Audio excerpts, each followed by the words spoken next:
Hey guys, welcome back to Unveiling Stories. Before we start, make sure to subscribe. Let's get to 100 subscribers, so without further ado, let's get into today's Thailand story. Hey, my story is a bit different than any other Thailand story. I've been with a Thai woman for 22 years, married for 18 years. How we got together and what her background is would make for a very funny story, and I might one day write that one down too. But that's not what I want to share here. However, to understand the story, it's necessary to have some background information about my current relationship. As I mentioned, we have been happily married for 18 years and live in Switzerland.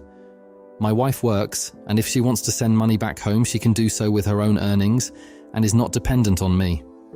Over the years, our relationship has become more open. Now we both give each other a lot of freedom. At 45 years old, she still enjoys going out with her friends and hitting nightclubs and discos. I, however, prefer to stay at home and have a quiet evening. She enjoys flirting, and if she wants to have fun with our young stud, that's absolutely fine with me. Happy wife, happy life. Our agreement is that we don't tell each other about our affairs unless it starts to have an impact on our feelings for each other and our relationship, which has never been the case. On the contrary, I am convinced that this has deepened and strengthened our bond. In January 2018, we were on vacation together in Thailand, and for the last week we stayed in Bangkok. My wife wanted to visit old friends, and I had some free time in this sinful city. So I thought, why not make the most of it and treat myself to another soapy massage from one of those young petite Thai girls who have captivated me. I had known about the legendary Nuru soapy massage for many years, and it was only a 10-minute walk from my hotel. So I showered, shaved, dressed well, and off I went. A short while later, I arrived, full of anticipation and a bit nervous. I climbed the stairs, wondering if the girl I had seen on the website would be there, or if the photos were like so many others, edited or fake. There weren't many girls there, but the girl from the website was even more beautiful than I had hoped. Gorgeous long hair, petite, young, exactly my type. Perfection. Adrenaline rushed through my veins. The mama-san wanted to recommend other girls, but I didn't let myself be swayed and booked 2 hours with this princess. What happened then? I can and won't describe in detail here.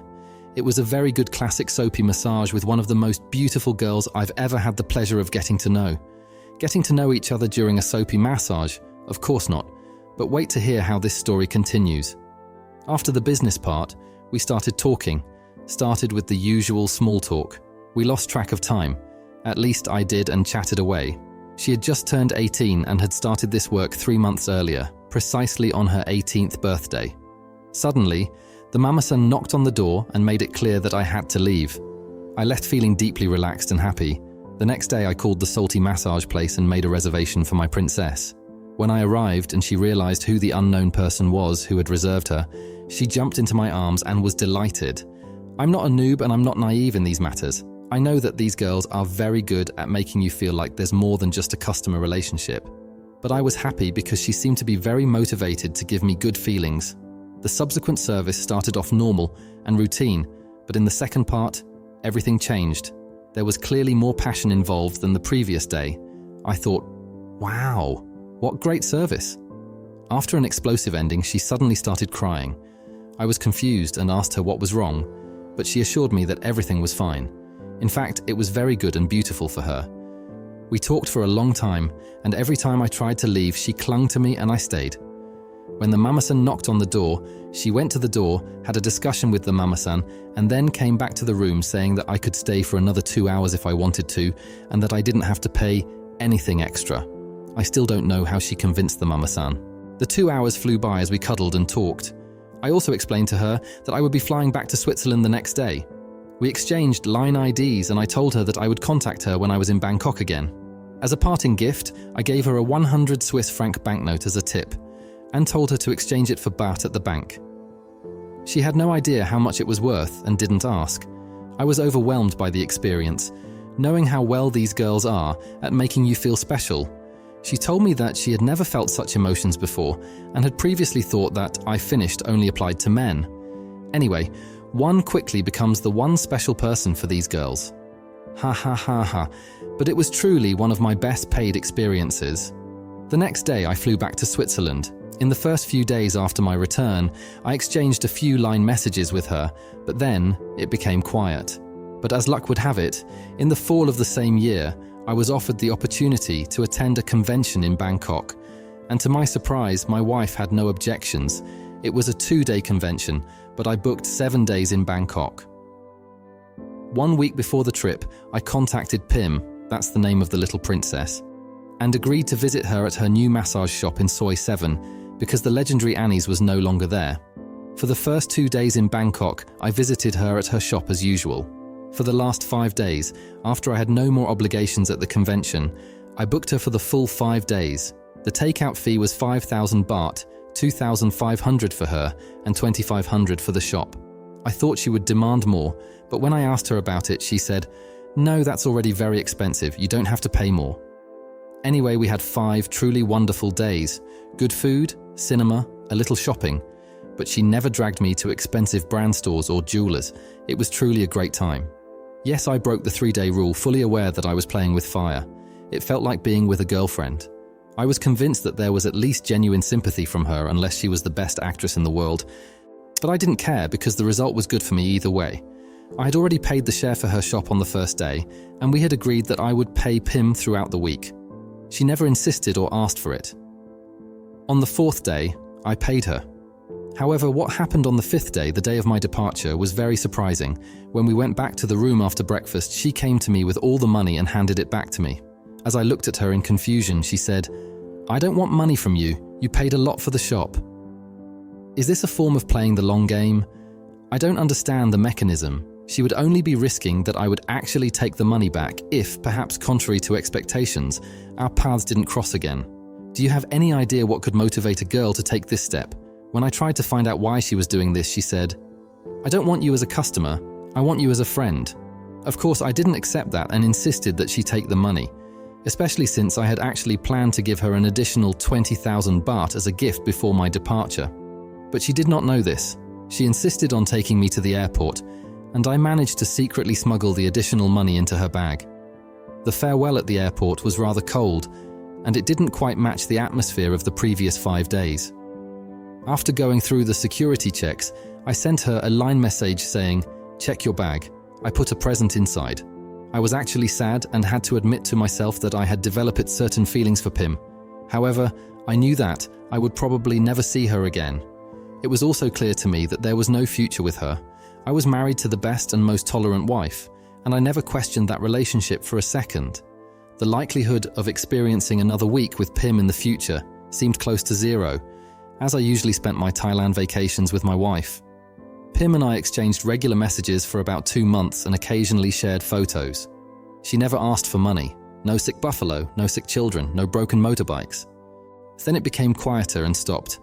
I hadn't heard from Pim for 4 months and actually didn't think about her anymore when Pim's birthday suddenly appeared in the Line app. So I sent her a happy birthday message. She replied and told me that she was in Germany. When I asked her what she was doing in Germany, she said, "Work."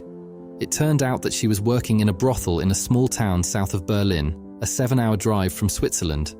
I was worried that she had become a victim of human trafficking and was forced into this work, but she assured me that she was doing it voluntarily and that she was treated well. She said she was safe. When I told her that I was only 7 hours away, she made a remark and said, "Come to me." I replied, "I'm not driving 7 hours just to visit you in a brothel." And she said, "I can have a holiday for 1 week." So we planned a week-long vacation together in Berlin. I organized an Airbnb and drove to Germany. I checked into my accommodation in Berlin in the evening, went shopping to make sure we had everything we needed, including drinks, snacks, and flowers. The next morning, I went to her brothel to pick her up. I was invited inside and greeted by a whole group of Thai girls and the mama-san. At some point, the mama-san told me about the difficulties the girls face in sending money back to Thailand and asked if I had the possibility to send money to Thailand. However, since I suspected where this was heading, I redirected the conversation in a different direction. I mentioned this because it becomes important later in the story. Finally, I was able to take Pim away and bring her to my prepared nest in Berlin. We had a fantastic week.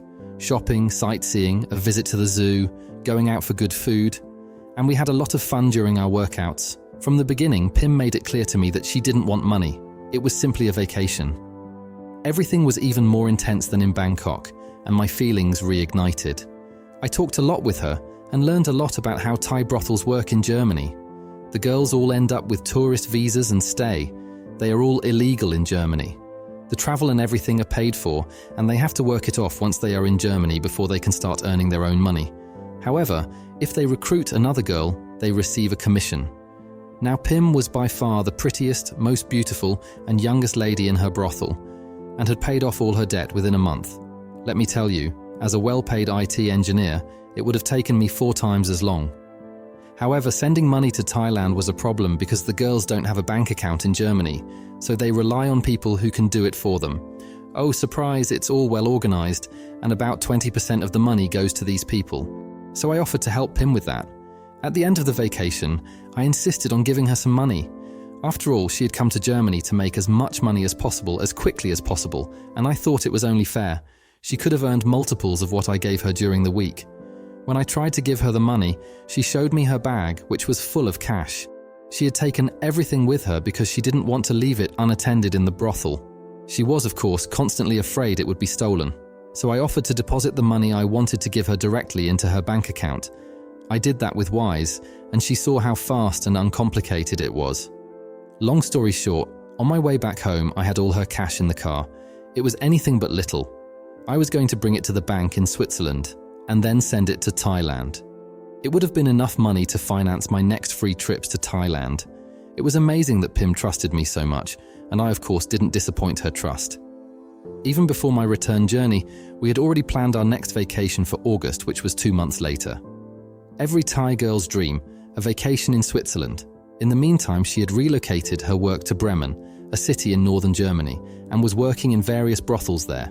So I picked her up by car in Bremen and secretly crossed the border into Switzerland. After a 10-hour drive, we spent another wonderful week together. We visited many of the beautiful places for which Switzerland is famous, and we went to the bank to deposit a huge amount of cash. We had to do it on 2 different days because depositing such a large sum at once would have been suspicious. I could write a whole story about our vacation in Switzerland, but that would just be a side note here. After that vacation, I flew to Bremen every 6 weeks to spend a lovely weekend with the princess. The deal was simple. I had 2 great nights, and she had the money in her Thai bank. However, she was always worried that her money could be stolen. So I opened a bank account at a German bank and gave her the ATM card. With that card, she could deposit money into the account at the ATM without needing to know the PIN. I could then withdraw the money via online banking, transfer it to my Wise, and from there, send it to Pim's Thai bank account. This way, she could comfortably take the money to the bank whenever she wanted. At some point, I even offered this service to her best friend Gong, another Thai beauty. So now, I was sending money to Thailand for 2 ladies, Pim and Gong. Although I no longer had to collect cash, I continued flying to Bremen every 6 to 8 weeks. Pim and I were already planning our summer vacation for the year 2020. In late autumn 2019, I noticed that something had changed, but I thought it was just a mood swing or the result of hard work. Around New Year's, when I wanted to book Airbnb accommodations for our summer trip through southern France, she suddenly and unexpectedly messaged me that she couldn't have aerobics with me anymore, but she still wanted to go on vacation with me in the summer. She said I was her best friend, but she only wanted friendship. That hit me like a blow, and suddenly I realized how many emotions were involved for me. She didn't want to tell me why, but she said that there was no future for us because I was married. I had to admit to myself that I had fallen deeply in love with this girl. Even though I had always told myself that I had it all under control, and that it was just an affair or a purchase service, I struggled, but I still offered her my friendship and help with money. However, I explained to her that I couldn't imagine going on vacation with such a beautiful woman whom I loved so much only as friends. That would be unbearable for me. That's why I didn't book any Airbnb accommodations for the summer of 2020. Fortunately, due to well-known reasons, vacations that summer would have been cancelled anyway, regardless of the story between me and Pim. The pandemic hit, and Pim couldn't work anymore. She used to sleep in the brothels, which were now closed. I was worried about her. She then told me that she had found friends in Bremen who would take care of her and that she had a place to sleep. Eventually, she confessed to me that she now had a boyfriend and was really in love. I won't go into the emotional roller coaster that caused in me. I knew that there was no future for me and Pim. I just hoped that her new boyfriend was truly good for her and that she would be happy. Despite having a boyfriend, Pim wanted to continue working and earning money, but that was not possible due to the pandemic. So she decided to return to Thailand in the summer. That was not an easy decision because she was illegal in Germany, and traveling was also not possible due to the pandemic. I now had almost daily contact with Pim. She messaged me, and we had video calls. She told me everything, even if she had an argument with her boyfriend, etc. I was there for her whenever she needed someone, and I helped her with administrative matters if necessary. In late summer 2020, there was an opportunity to travel back home with flights organized by the Thai embassy. Pim had given her bank card to her friend Gong, and I continued to offer my money transfer service, although it was limited since Gong also had difficulties working during that time. Pim and I stayed in touch, and she wanted to return to Germany as soon as possible. This time, however, it wasn't for work but to marry her boyfriend. However, due to the pandemic, traveling seemed impossible. In the fall, when travel to Europe became possible again, Pim's boyfriend Mark tried to apply for a marriage visa for her. For a marriage visa, a Thai woman must provide a German language certificate, so Pim attended a German course in Bangkok and obtained the certificate. The German embassy sent her an appointment for visa issuance, and everything seemed to be going well. The wedding at the registry office in Germany was already planned, and a flight was booked. However, one day before the appointment at the embassy, Pim received a call stating that she would not be granted the visa due to an overstay in Germany. Now, she didn't have an official Schengen ban, but Germany had concerns about her entry. Despite this setback, I applied for a Schengen visa for Switzerland on behalf of Pim, as she still wanted to meet her boyfriend. An invitation letter was sufficient, and I didn't have to provide a financial guarantee since Pim could demonstrate sufficient financial means for a tourist visa. On the appointed day, I picked her up in Zurich and drove her to Bremen. The Swiss Schengen visa is also valid for stays in Germany. In Bremen, I then handed her over to Mark. I had mixed feelings. On one hand, I was happy that she was happy, but on the other hand, I felt sad. Fortunately, Gong was there, so Gong spent that night with me, providing comfort. It was a thank you for helping her with money transfers, but I had to promise not to tell Pim about that night. The next day, the four of us, Pim, Gong, Mark and I, went out to eat together. After that, I made my way back to Switzerland. Since it wasn't possible to get married with a tourist visa, Pim had to return to Thailand after 3 months. I applied for a Swiss visa for her a second time. One day my wife asked if she could go on vacation alone to Thailand to visit her family. It's only natural for me to allow her to do so, but I took the opportunity to ask if I could also go on a solo vacation. When she asked where I wanted to go, I said Thailand as well. She laughed heartily and said, "Of course you can, and you can do whatever you want, even with women." I looked at her in surprise, and she laughed again, saying, "Yes, maybe you're interested." So it happened that I actually went on a solo vacation to Thailand. Naturally, I contacted Pim, who was back in Thailand at the time, and wanted to go to Bangkok during that period anyway. So we met up. We spent 3 days together, but only platonically. All my persuasion skills were in vain. I tried unsuccessfully to convince her to be a bad girl again. I tried in vain to convince her to see me as a client once more and be my vacation girlfriend for a week in exchange for payment. However, she introduced me to a friend who was willing to take on that role, and it was indeed a good time. Now I am allowed to regularly go on solo vacations to Thailand. My wife is the best. During my last vacation in Thailand, it wasn't planned for me to meet up with Pim. I was in Pattaya and had fun with various girls. As fate would have it, I fell ill, not with COVID, but with a digestive issue and fever. When Pim found out about it, she insisted on coming to take care of me and travelled from Isan to Pattaya just to be by my side. It wasn't a serious condition that I really needed her for, but she insisted.